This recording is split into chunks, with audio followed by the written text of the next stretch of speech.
You will become chairman of the International Tourism Partnership. Congratulations. Thank you. Why is Rezidor and why are you personally engaged in ITP and the issues ITP addresses? Well, Rezidor, with our Scandinavian roots, has an enormous commitment to responsible business. Yeah. For us, it's part of our DNA. It's part of our culture. We don't just talk about it, we do it. I personally, throughout my career, have always been enormously committed to responsible business. When I was previously for 23 years with Hilton, and I've been very active in Hilton and the responsible business agenda there. And when I became CEO of Rezidor 2.5 years ago, I also joined on behalf of Rezidor and the International Tourism Partnership and have been part of that wonderful organization since then. What would you say is the most important achievement by Rezidor in recent years regarding these issues? Well, Rezidor has a responsible business agenda which goes around think planet, think people, which really is all-encompassing. We have had our own carbon initiative where we have reduced our carbon footprint effectively. We have recently launched a water initiative where we have addressed one of the probably most pressing and critical areas that society and also the hotel industry is facing, and that's water scarcity. Yeah. Where we have had a great track record already of reducing the consumption of water measured by liters per guest night. We work closely with ITB and have been an active member in defining and assisting their agenda. You might be aware that water is also an area that ITP has very high on the radar. ITP had commissioned a water risk assessment report a couple of years ago, and actually is now working on developing a methodology to measure and report on water consumption. And I think the whole question on measurement and reporting is an important challenge. It was for me very interesting to listen and see the results of the G7 coming out, where now also the big industrial nations have agreed to finally agree on some targets. And I think that is something where the hotel industry is also already very much working on that, because there's an old saying: what gets measured gets done. And if we want to have an impact, we always need to set ourselves some objectives and then measure our initiatives against that. Yeah, you mentioned the carbon footprint by Rezidor. How much what have you managed to accomplish in that area? Well, we have consistently reduced. We had an objective to reduce it by 25% over a 5-year period, and we are very much on track on that. Did you reduce carbon emissions in total as well? Yeah, absolutely. Despite that you're growing fast as a company, so the total amount of carbon is reduced. Yes, and to bring it back to ITP, ITP is again an organization which, for example, in the area of carbon, has really done a lot with the carbon measurement initiatives. That was launched a couple of years ago, together, where all the global hotel companies came together, and KPMG as a consultant and the World Travel and Tourism Council, and together that was developed as a methodology and giving industry tools to so that the hotels can measure and report on their carbon emissions. While we might all be competitors, but in this critical area, we are pulling together and really do our bit to care for the planet, which I think is such an important responsibility that we all have as business leaders. Your guests often travel by air to come to you, so the emissions they produce by coming to you are much larger than the emissions they produce while staying in your hotel. I mean, that is That's an correct. issue. Maybe do you think the hotel industry should address that question? That's a good question, Daniel, because if we would address it, we would fundamentally put ourselves out of business. So I would hope that people continue to travel. Now, I think what is important is that all of us travel sensibly, and I think there's certainly a big movement of that. And we also offer the opportunities, for example, for our Club Carlsen members to offset when they organize, for example, with our Club Carlsen membership or loyalty program, they can offset their carbon footprint when they have organized a meeting with us. So we provide, I think, and that's what it's all about, that we as an organization give our customers the opportunity and actually stimulate them to participate in responsible actions. The members of ITP predominantly seem to be upper class brands. Is the organization open for all kind of hotel companies? Can any hotel company become a member? Yes, every hotel company can become a member, and that would be one of my objectives also as chairman in the years to come, to make that organization even more vibrant than what it is today already, and to attract additional members, to broaden the impact, to broaden the scope across the different segments, because your observation, Daniel, is right. And I think that would be one of the objectives that we certainly have set out for us, to make it even a more all-encompassing representative body of the hotel industry.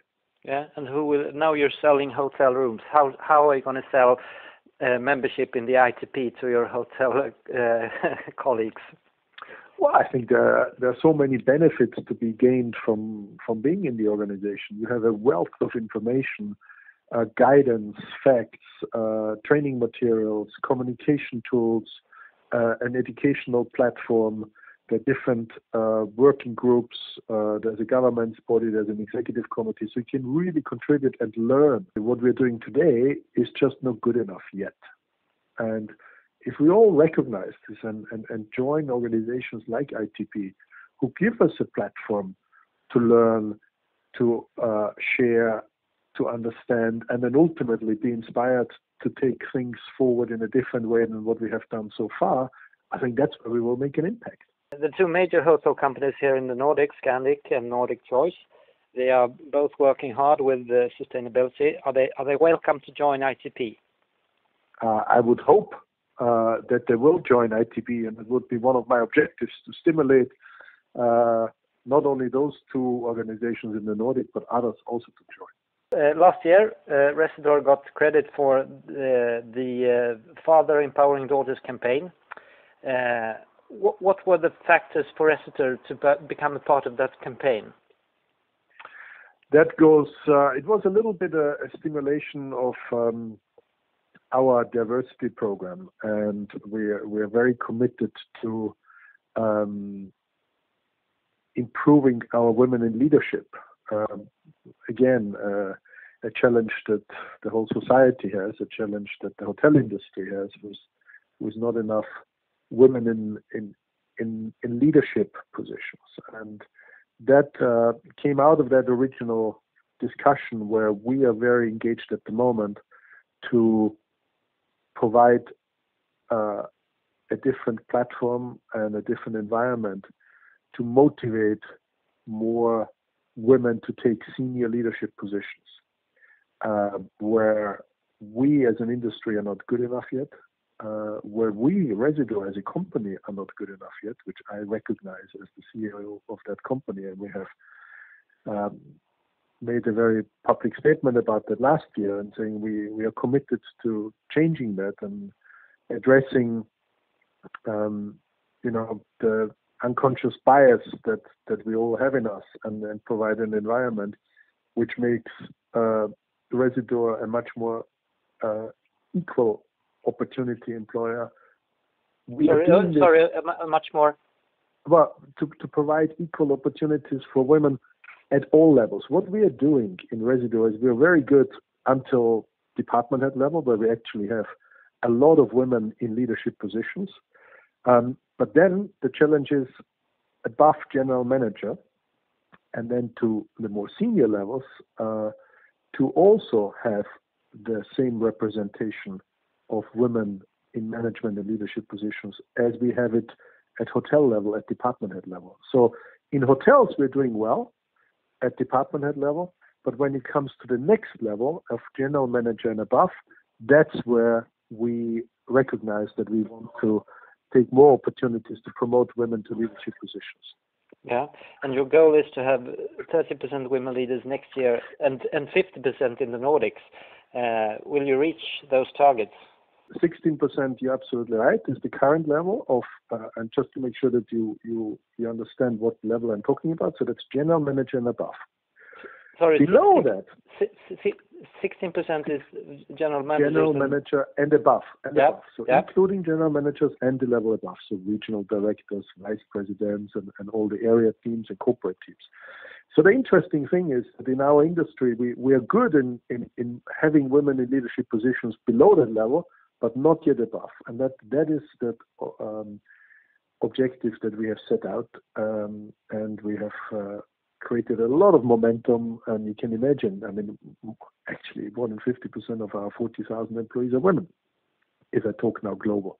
Yeah. And you know, women have all these skills and talent, and we need to foster that. And I think in general, our whole society needs to do much more to provide women with equal opportunities. And on that note, when will you be replaced by a woman in Rezidor? When will I be replaced by a woman? Well, hopefully, when I am ready to be replaced, then maybe there would be a woman replacing me. But for the moment, I'm quite happy still in my position. With this Empowering Daughters campaign, you and your daughters uploaded a clip. The decision from your behalf, on your behalf, to let your daughters be a part of the campaign, was that easy to make, or did you have to think it through at first? I mean, I have two daughters who are 16 and almost 16, so to be precise, 15 and 17 years now. And they are at an age where it's wonderful to have discussions with them about business, and they obviously are aware of what I'm doing and how much I'm traveling, and tell them about the company. And they are the ones also who rightly challenge me, and we had many dinner conversations about what I am doing as the CEO of Rezidor to help women to be promoted, etc. So when I told them about that idea, it was just an idea, and I said, listen, if you want, we can participate this, and I didn't even have to finish the sentence, and they immediately said, yes, we want to participate. So I gave them the opportunity. I said, look, if you want to, we do that, up to you, and they really enjoyed it. A year ago, Rezidor abandoned the asset-light strategy here in the Nordics, and decided to accept lease to a high degree. Does that mean we now can expect higher growth for Rezidor here in the Nordics? Well, I correct a little bit, Daniel, what you said. Okay. Our asset-light strategy, we haven't abandoned it. Our asset-light strategy is the fundamental direction of how we conduct our business. Previously, up to the IPO in 2006, we also signed leases. In the Nordics, the market is a little bit different, where leases are a phenomenon or a business criteria which are effect. So we are very selective in where we still sign leases. But our principal strategy is still asset light, and that's the global strategy. Yeah. Because we grow primarily in the emerging markets, and that's our asset light strategy. In mature markets, and in particular in the Nordics, we recognize that that is not possible. We grow over the franchise model, and we also selectively sign leases, and you might be aware that we opened Oslo Alna, the Radisson Blue and Park Inn, for example, last year. And as an example, this hotel, this dual branded hotel, is a lease. Okay. But that doesn't mean that we have abandoned, hence the correction, our asset light strategy. Yeah. Okay. But does that mean that we now can expect a higher growth by Rezidor in this part of the world? In Nordics, you mean? Yeah. I mean, in Nordics, we have a very dominant position. We are the leading international brand in the Nordics, and enjoy a very good brand recognition and market premium. We are very focused on the Nordics. It's our home territory. We are originally coming out of Denmark, out of Copenhagen, and part of SAS. So the Nordics are our home territory, and we are very focused on it. And we always want to further strengthen our position in the Nordics. We have a solid position, but there's still opportunity to add locations to it, both under the Radisson Blue, but also in the mid-market segment with Park Inn, and then most importantly also with our new brand Radisson Red, which is a lifestyle select brand. Yeah, that was my next question. When will we see the first Radisson Red in Sweden? Hopefully very soon. Okay. What does very soon mean? When the right opportunity comes, we would love to have a Radisson Red in Stockholm. We would love to have a Radisson Red in Oslo and Helsinki, the key cities, to start with. So that's an exciting brand in that lifestyle select segment with an exciting proposition which has received a lot of positive feedback. And you might have heard that we signed our first Radisson Red in Cape Town. We're working on a few more in Europe for this year, so hopefully that will not stop in the Nordics either.